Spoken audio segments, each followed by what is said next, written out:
മഹാനായ ഇമാമുന നസാഇ റളിയല്ലാഹു അൻഹു ഉദ്ധരിക്കുന്ന ഹദീസ് ലൗ തഅലമുൽ മർഅതു ഹഖ്ഖ സിവാജ് ഒരു ഭർത്താവിനോടുള്ള ബാധ്യത ഒരു പെണ്ണിന് മനസ്സിലാക്കാൻ കഴിയുമായിരുന്നുവെങ്കിൽ ലം തഖഉദ് മാ ഹദറ ഖദാഉഹു വഅശാഉ ഹത്താ യഫറഗ മിൻഹു. ഭർത്താവ് ഉച്ചഭക്ഷണം കഴിക്കുകയോ രാത്രി ഭക്ഷണം കഴിക്കുകയോ ചെയ്യുമ്പോൾ ഭർത്താവ് ഭക്ഷണം കഴിച്ച് എഴുന്നേൽക്കുന്നവരെ ആ പെണ്ണിന് ഇരിക്കാൻ കഴിയുകയില്ല എന്ന് മഹാനായ റസൂലുള്ളാഹി സ്വല്ലല്ലാഹു അലൈഹി വസല്ലം.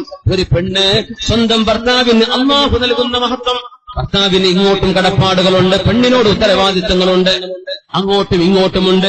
എന്നാൽ ഭർത്താവിന്റേത് കൂടുതൽ. എന്തുകൊണ്ട്? അവളെ സംരക്ഷിക്കേണ്ടത് ഇവനാണ്, അവൾക്ക് ഭക്ഷണം കൊടുക്കേണ്ടത് ഇവനാണ്, അവൾക്ക് മഴ കൊള്ളാതെ താമസിപ്പിക്കേണ്ടത് ഇവന്റെ ബാധ്യതയാണ്. ആ ബാധ്യതയും മഹത്വം ഒരു പെണ്ണറിയുകയാണെങ്കിൽ ഭർത്താവ് ഭക്ഷണം കഴിച്ച് തീരുന്നവരെ ഇരിക്കാതെ എഴുന്നേറ്റ് നിൽക്കുമായിരുന്നു എന്ന് മഹാനായ റസൂലുള്ളാഹി സ്വല്ലല്ലാഹു അലൈഹി വസല്ലം വിഭായതങ്ങൾ പറഞ്ഞ ഹദീസ് ഒന്നുകൂടെ ഓർക്കണേ. ലൗ അന്ന മിൻ ഖദമിഹി ഇലാ മഫറഖ് റഅസിഹി ഖർഹത്തുൻ തംബദിസു ബിൽ ഖൈഹി വസ്സദീദ്.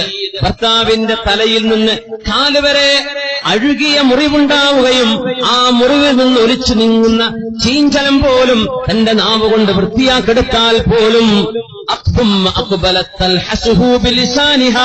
സ്വന്തം നാവ് കൊണ്ട് ഭർത്താവിന്റെ ശരീരം വൃത്തിയാക്കി കൊടുത്താൽ പോലും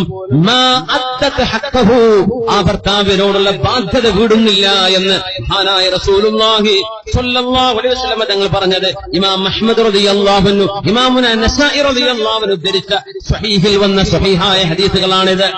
അതുകൊണ്ട് ആ ഒരു കടപ്പാട്, ഭർത്താവിനോടുള്ള ബാധ്യത പെണ്ണിന്റെ ഉമ്മമാർ മനസ്സിലാക്കി കൊടുക്കണം. ഭർത്താവിനെ സംബന്ധിച്ചിടത്തോളം പെണ്ണുകാർ അവരെ നിറങ്ങേണ്ടവരല്ല. പെണ്ണിന്റെ വീട്ടുകാരെ നിസ്സാരമായി കാണേണ്ടവരല്ല. പെണ്ണിന്റെ വീട്ടുകാരെ അപമര്യാദയായി പെരുമാറേണ്ടവനല്ല. ഇവൻ പുതിയ ആപ്പിളയായത് ലോകത്ത് വല്ല സംഭവമൊന്നുമല്ല. ആണുങ്ങളെല്ലാം കല്യാണം കഴിക്കുന്നവരാണ്. കല്യാണം കഴിക്കുന്ന ആദ്യകാലം പുതിയ ആപ്പിള എന്ന് തന്നെ പറയാ.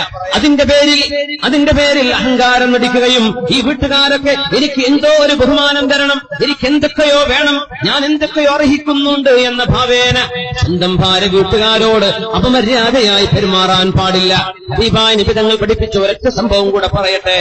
അലി റളിയല്ലാഹു അൻഹുവിന്റെ പ്രിയപ്പെട്ട ഉമ്മ ഫാത്തിമ ബിൻതു അസദ് റളിയല്ലാഹു അൻഹ ലോകത്തോട് വിട പറഞ്ഞപ്പോ ഫാത്തിമ റളിയല്ലാഹു അൻഹയുടെ അമ്മായിയുമ്മയുടെ പേര്, അലി തങ്ങളുടെ ഉമ്മയുടെ പേര് ഫാത്തിമ തന്നെയാണ്. അത് ഫാത്തിമ ബിൻതു അസദ്, ഇത് ഫാത്തിമ ബിൻതു മുഹമ്മദ് സല്ലല്ലാഹു അലൈഹി വസല്ലം. രണ്ടുപേരും ഫാത്തിമമാരായിരുന്നു.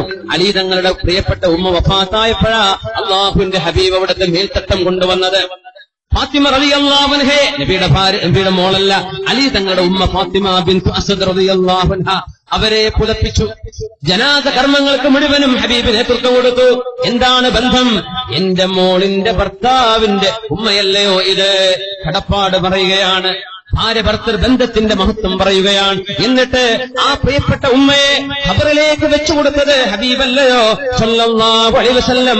ആ ഖബറിലേക്ക് ഇറങ്ങുകയും ഖബറിൽ കടന്നുകൊണ്ട് ഹബീബ് ദുആ ചെയ്തു കൊടുത്തു, റബ്ബേ ഇതെന്റെ ഉമ്മയാണ്, അല്ലാഹുവേ എന്റെ ഉമ്മക്ക് തുല്യമായ ഉമ്മയാണ്, മഹദിയാണ്. അതുകൊണ്ട് അല്ലാഹുമ്മ ഗ്ഫിർ ലി ഫാത്തിമ ബിൻതു അസദ്, അല്ലാഹുവേ ഫാത്തിമ ബിൻതു അസദിന് നീ പുറത്തു കൊടുക്കണമേ. എങ്ങനെയാണ് നബി ചെയ്യാൻ കാരണം? എന്താണ് കാരണമെന്ന് ഉലമാ പറയുന്നത്? കാരണം അത് ഉമ്മു സുഹരിഹി, സ്വന്തം മോളുടെ ഭർത്താവിന്റെ ഉമ്മയാണത്. സ്വന്തം മോളിന്റെ ഭർത്താവിന്റെ ഉമ്മയാണത്.